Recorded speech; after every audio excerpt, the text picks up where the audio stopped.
Dear student, जब result आता है तो अगर सही नहीं आया तो बहुत बुरा लगता है, खुद को भी बहुत हर्ट होता है, पेरेंट्स भी हर्ट होते हैं और ख़ुद को लगता है कि ऐसा कैसे हो गया, ये कैसे हो गया, अगर मैं ये कर लिया होता तो शायद रिज़ल्ट अच्छा होता।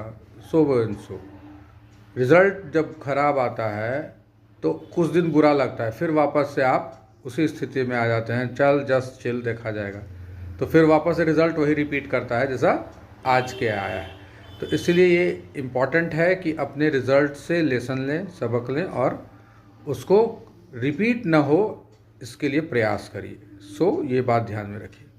दूसरी बात है कि अभी जो सिचुएशन है, तो अगर आप डिटरमाइंड हो जाते हैं तो आपको क्या होगा कि फ्यूचर में आप वापस से रिकवर कभी भी कर सकते हैं।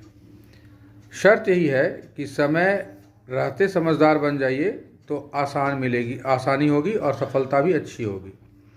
अब एक एग्ज़ाम्पल देते हैं कि हुआ क्या कि हम लोग के कंसर्न लोग में एक थे, उनके सारे भाई अच्छे गज़ेटेड ऑफिसर थे, कुछ लोग यूपीएससी में थे, कुछ लोग आईएफएस थे, कुछ लोग आईएएस थे, कुछ लोग इनकम टैक्स, बहुत सारे लोग थे। तो उनको किसी ने बोला कि तुम्हारे घर के सारे लोग गज़ेटेड ऑफिसर हैं लेकिन तुम क्यों क्लर्क रह गए। तो उनको बहुत ही बात बुरा लगा, पिंच किया उस वर्ड ने उनको।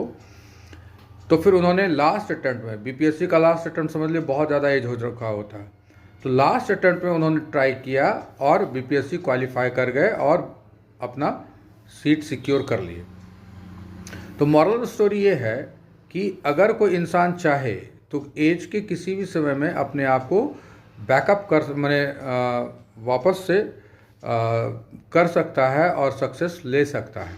बहुत सारे ऐसे बच्चे हैं जो इन 9th-10th में अच्छा रिज़ल्ट नहीं आया, 11th में ठीक हुआ, 11th में अचानक से उसको कुछ हिंट हुआ और वो अच्छा रिज़ल्ट किया ग्रेजुएशन में और कुछ भी हाई प्रोफाइल जॉब लेता है।